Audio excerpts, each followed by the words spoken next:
Hello and welcome to this episode of Speak PR. My name's Jim James and this is the podcast for getting noticed. We share tools and tips and conversations with people who are getting noticed so that if you want to get noticed, you may pick up some useful ideas.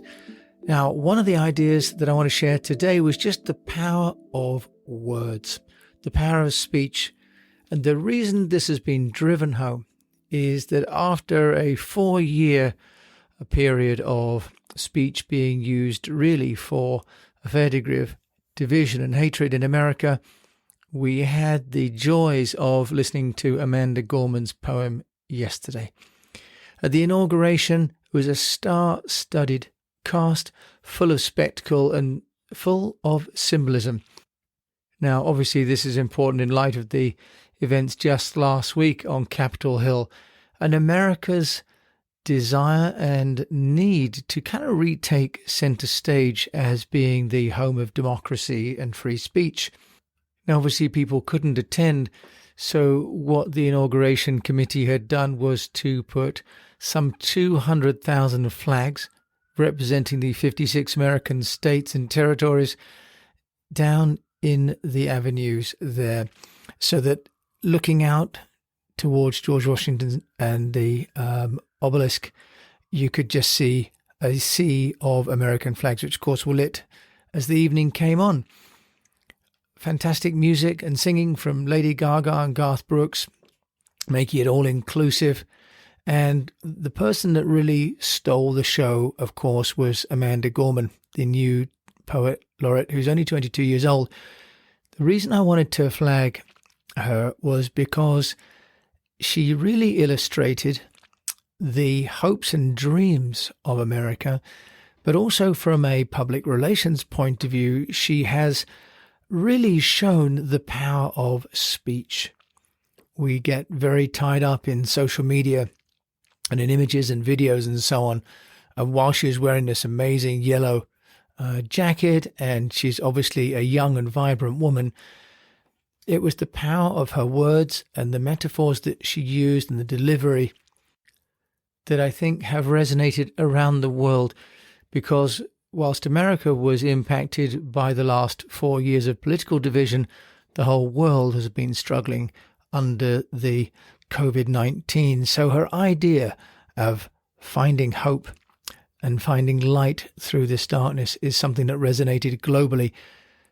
In the Speak PR program, I talk about messages being new, being fresh, and being simple to understand. But most of all, to go viral, they need to play into a received wisdom that's already living within the audience. And that's really what Amanda Gorman has managed to do. She's managed to tap into the zeitgeist, not just in America, but as she says, in the world.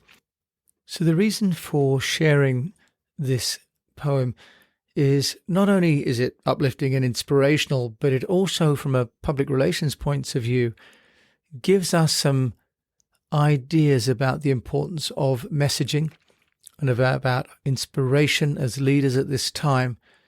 And also that inspiration can come from anywhere, not necessarily from the traditional places nor people. Who would have thought in that star-studded cast, which of course included people like President Obama and Clinton, both of those, that the inspiration would come from a 22-year-old woman from California who, as she says, descended from the slaves and who's been raised by a single mother and now dreams of becoming president one day. What an amazing story. And I think it also goes to show that for all of us leading organizations, that the opportunity, the time is now to start thinking about the next generation of leadership and letting them have a voice. So let's just listen to Amanda Gorman. I think you'll find without video, the words resonate even more than they do when you're watching her. Mr. President, Dr. Biden, Madam Vice President, Mr. Emhoff, Americans, and the world. When day comes, we ask ourselves, where can we find light in this never-ending shade? The loss we carry, a sea we must wade. We've braved the belly of the beast. We've learned that quiet isn't always peace, and the norms and notions of what just is isn't always just is. And yet the dawn is ours before we knew it. Somehow we do it. Somehow we've weathered and witnessed a nation that isn't broken, but simply unfinished. We, the successors of a country and a time where a skinny black girl descended from slaves and raised by a single mother can dream of becoming president, only to find herself reciting for one. And yes, we are far from polished, far from pristine, but that doesn't mean we are striving to form a union that is perfect. We are striving to forge our union with purpose, to compose a country committed to all cultures, colors, characters, and conditions of man. And so we lift our gazes not to what stands between us, but what stands before us. We close the divide because we know to put our future first. We must first put our differences aside. We lay down our arms so we can reach out our arms to one another. We seek harm to none and harmony for all. Let the globe, if nothing else, say this is true. That even as we grieved, we grew, that even as we hurt, we hoped, that even as we tired, we tried, that we'll forever be tied together, victorious, not because we will never again know defeat, but because we will never again sow division. Scripture tells us to envision that everyone shall sit under their own vine and fig tree, and no one shall make them afraid. If we're to live up to our own time, then victory won't lie in the blade, but in all the bridges we've made. That is the promised glade, the hill we climb, if only we dare it, because being American is more than a pride we inherit. It's the past we step into and how we repair it. We've seen a force that would shatter our nation rather than share it, would destroy our country if it meant delaying democracy. And this effort very nearly succeeded. But while democracy can be periodically delayed, it can never be permanently defeated.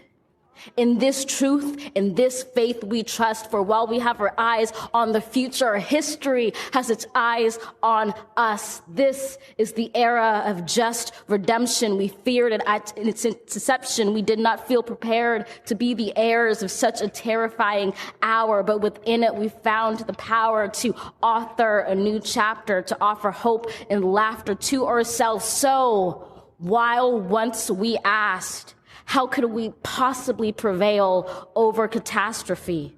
Now we assert, how could catastrophe possibly prevail over us?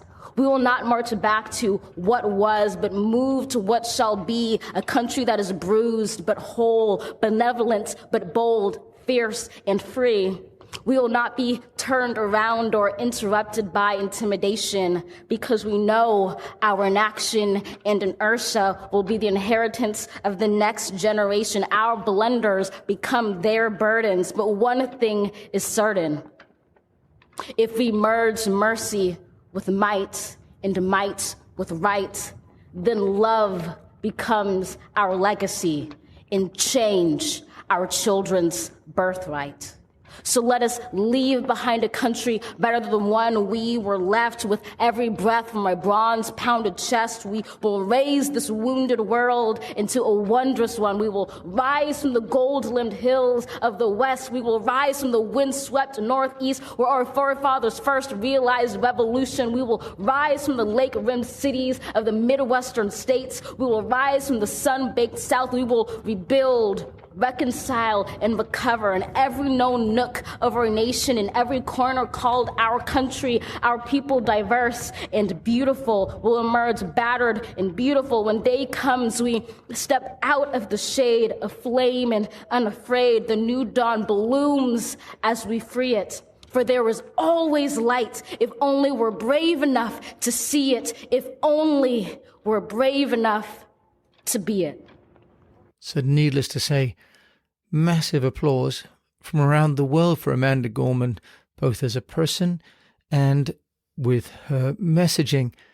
Now, if you then look at it from a public relations point of view, again, she was on stage there presenting, obviously, to a global audience. Within 24 hours, the Denver 7 YouTube video has 505,427 views. It only has 300 subscribers to its channel. That's just Denver 7 in Colorado. She herself has now got 1.2 million Twitter followers. I think that's also increased overnight fairly significantly. And the tweet that she took with the Clintons, 30,000 likes, 1.7 thousand retweets, and 476,000 quote tweets. So we can see how the viral effect of a message in this social media world can carry globally and pretty much instantaneously. So within 24 hours, this message of hope and of goodwill, but also of youth and charisma has gone around the world. So as you look at your own business and the messaging that you would like to portray to your team and to your customers and to your staff, just think about some of the lessons maybe that we've learned from Amanda Gorman's presence on stage and what we can do in our own words to lift and inspire people to step into the light. Thank you so much for listening to this episode of Speak PR. My name is Jim James. I hope you found this of use. And if you'd like more information, do come to our website, which is at eastwestpr.com for the newsletter, which goes out weekly, or if you're interested in the mastermind, at speakpr.co, where we talk about the 5 stages of Storify, Personalize, Engage, Amplify, and to Know. And I think we've all been very blessed this week to have had goodwill and hope amplified through the amazing poetry of Amanda Gorman. God bless.